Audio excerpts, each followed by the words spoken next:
La educación en el México posrevolucionario. Identificar los problemas educativos del periodo de 1920 a 1970 y las acciones llevadas a cabo para combatirlos. ¿Qué tal, alumnas y alumnos de tercer grado de secundaria? Sean bienvenidas y bienvenidos a la programación de Aprende en Casa.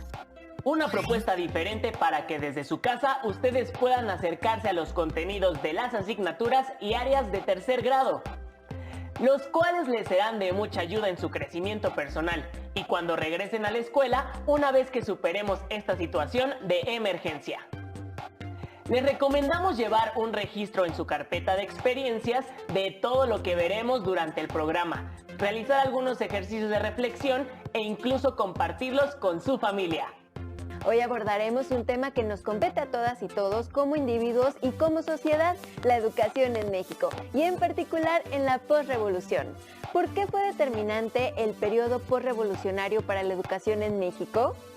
¿Cuál era el panorama educativo que prevalecía en el país después de haber vivido una prolongada guerra civil?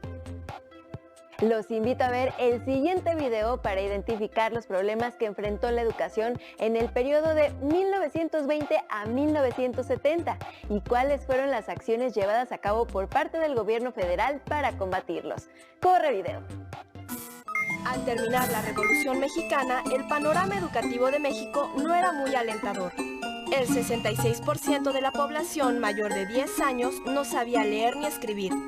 Ante esta situación, el gobierno federal, a través de la recién creada Secretaría de Educación Pública, inició un extenso programa de apoyo a la educación básica. Se invirtió en más escuelas y se aumentó el número de maestros. El objetivo era ampliar la infraestructura y la extensión de la educación en México. Un gran impulsor de esta nueva política educativa nacional fue José Vasconcelos, primer titular de la SEP. Al decir educación, me refiero a una enseñanza directa de parte de los que saben algo, a favor de los que nada saben. Me refiero a una enseñanza que sirva para aumentar la capacidad productiva de cada mano que trabaja, de cada cerebro que piensa. Trabajo útil, trabajo productivo, acción noble y pensamiento alto. He allí nuestro propósito. Está desarticulado este proyecto educativo con los problemas económicos fundamentales del país.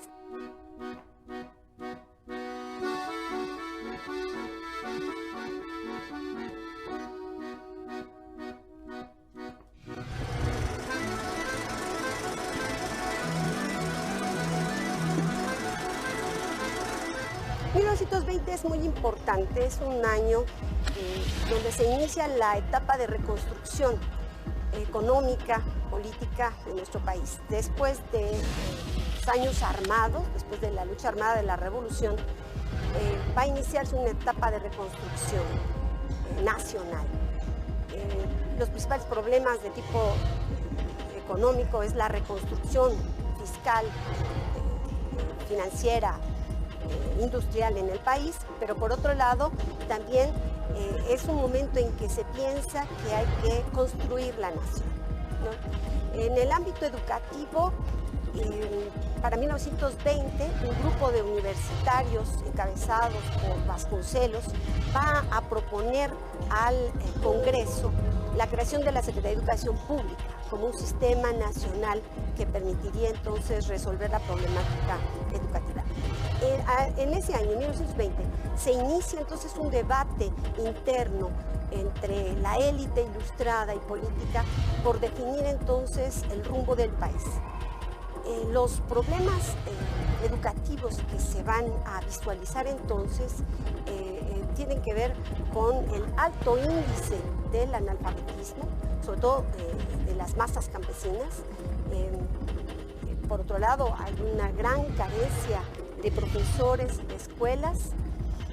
Los propios profesores no están preparados de manera exclusiva para atender esta demanda de analfabetismo y no hay los recursos financieros para poder instrumentar el proyecto educativo.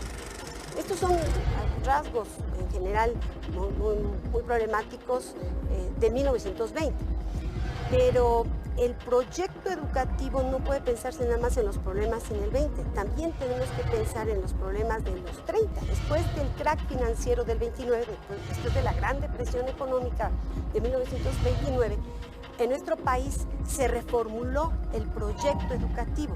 Sí, en los años 20 se pensó en alfabetizar a los campesinos, que es la población mayoritaria de los analfabetas.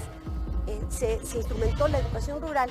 A partir de 1929, 30-31, se va a reformular este proyecto y se va a ajustar. Sí, la educación rural va a ser el eje importante, pero también se va a buscar entonces la industrialización del país. Entonces, había que hacerlo, que los campesinos dejaran de ser campesinos. ¿Cómo? A través de la educación. Y había que capacitarlos para que pronto ingresaran a la industria nacional del país, que era lo que requería los años 30. En 1940, el porcentaje de analfabetismo entre la población mexicana apenas se había reducido en 8% respecto a 1921. A 20 años de iniciada la política de alfabetización, se había logrado avanzar muy poco. Durante las 3 décadas siguientes, el porcentaje de analfabetismo se redujo más rápidamente y para 1970, alrededor del 73% de la población sabía leer y escribir. La mayor concentración de la población en zonas urbanas contribuyó a que el esfuerzo educativo fuera más exitoso.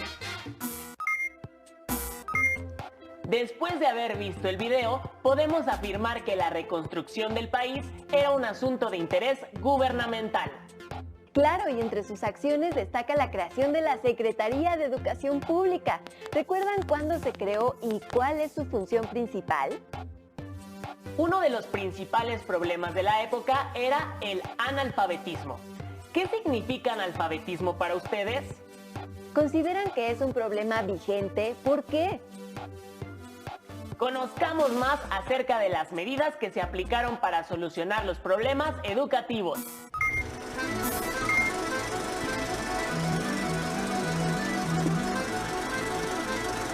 Para alfabetizar a los campesinos, a los obreros, a los indígenas, que es la masa mayor de analfabetas en nuestro país, se van a utilizar recursos, muchos recursos del gasto público federal, ¿no?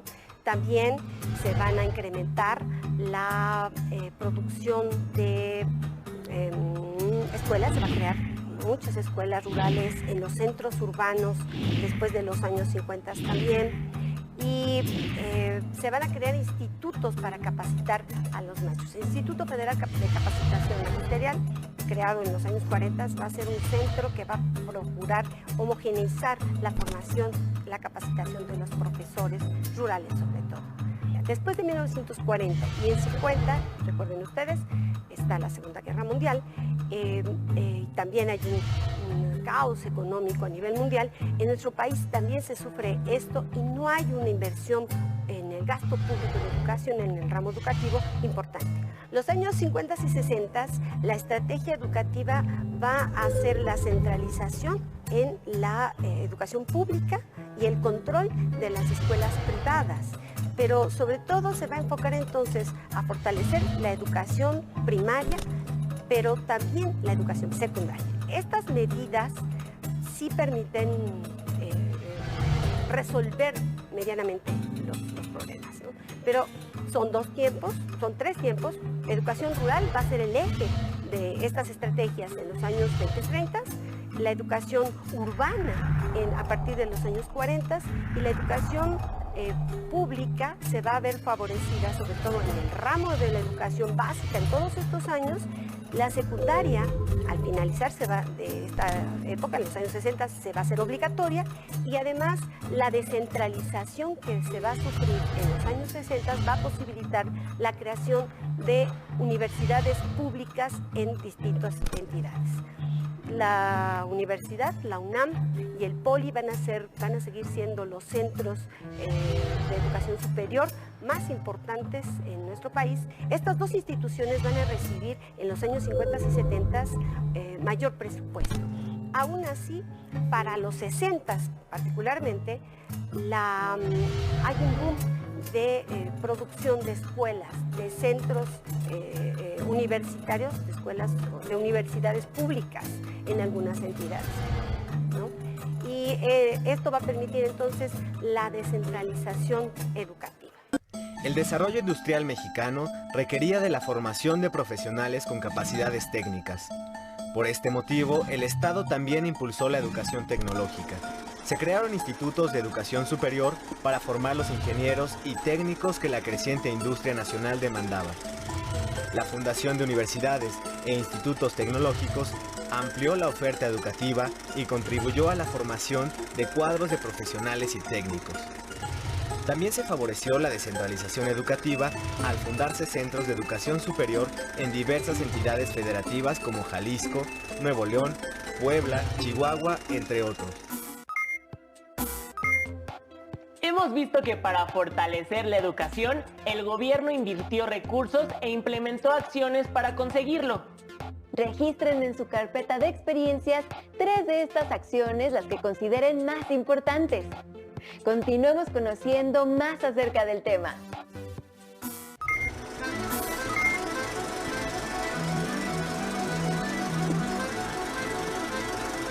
A más de 50 años de haber instrumentado todo un sistema educativo público a nivel nacional, con las características antes descritas, en 1970 es un año en el que hay muchos retos aún por resolver. Los índices del analfabetismo se han reducido, pero el crecimiento de la población los va rebasando, ¿no?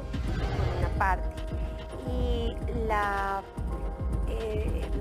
discordancia, está desarticulado este proyecto educativo con los problemas económicos fundamentales del país. Aunque hay todo un intento, no se ha logrado del todo, como en países como Japón, Estados Unidos y otros, Rusia misma, en donde la educación tiene un objetivo netamente económico, además del humanista, que es el que se ha pretendido hacer en este proyecto educativo. Los retos fundamentales son el rezago tecnológico y científico que hay en nuestro país. Ni la empresa privada ni la empresa pública han logrado resolver esto, ni el sistema educativo. Entonces es un reto que se tiene que resolver de alguna forma y bueno, en los primeros años de la década de los 70 se va a crear CONACYT con esta intención, ¿no? Para poder resolver tal cosa. Y se van a crear otras instituciones para tratar de subsanar estos problemas no resueltos hasta entonces. Los instrumentos que se requieren para salir de estos retos que tiene la educación en nuestro país en los 70 van a ser formulados en una nueva perspectiva económica. El modelo de desarrollo industrial pensado desde el inicio de los años 20, francamente desde el inicio de los años 30, va a entrar en crisis, ¿no? Y va a comenzar lentamente la economía a bajar y aunque hay una buena inversión económica en el gasto público, la crisis anula entonces la capacidad efectiva de este presupuesto educativo. Los gobiernos posrevolucionarios aumentaron la oferta educativa e impulsaron la educación básica. Uno de los ejes de la política educativa fue la disminución del porcentaje de analfabetismo. En 1970, el rezago tecnológico y científico y la cobertura insuficiente eran los principales retos del sistema educativo mexicano. Ahora sabemos que la educación en México ha tenido cambios y que uno de sus principales objetivos es la mejora de las condiciones del país. Debe destacarse el papel de la Secretaría de Educación Pública como encargada de, entre otras cosas, regular y fomentar la educación en el país. Claro, y es que la educación, la ciencia y la tecnología son pilares importantes en el desarrollo de un país. Para finalizar, los invitamos a responder las siguientes preguntas. ¿Qué dificultades tuvo que enfrentar el sistema educativo en las áreas rurales? ¿Qué dificultades tuvo que enfrentar el sistema educativo en las áreas urbanas? ¿Por qué fueron diferentes dificultades? ¿Cuáles son los retos de la educación en nuestro país hoy en día? Los invitamos a socializar sus respuestas en familia. Recuerden guardarlas en su carpeta de experiencias. Intercambiar diálogos en el núcleo familiar de lo que aprendemos, de lo que pensamos, de lo que queremos o de cómo nos sentimos abre un horizonte de posibilidades, tanto de crecimiento personal como de bienestar familiar. ¡Nos vemos pronto!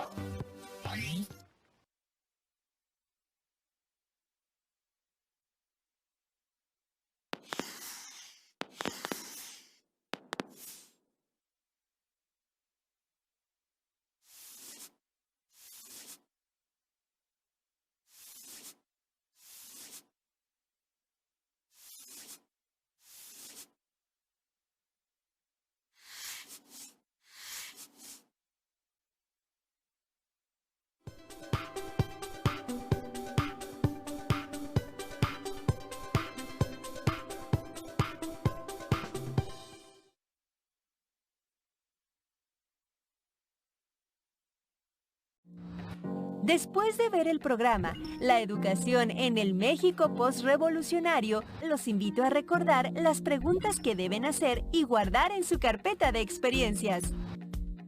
¿Qué dificultades tuvo que enfrentar el sistema educativo en las áreas rurales?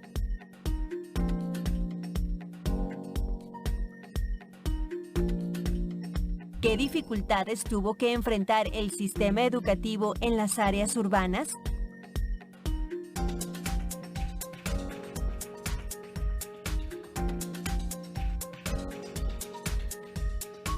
¿Por qué fueron diferentes dificultades?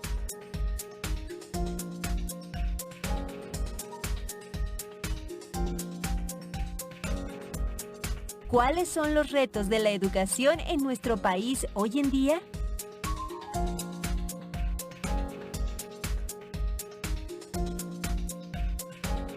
Guarden en su carpeta de experiencias sus respuestas y en el regreso a clases las pueden compartir con sus compañeros.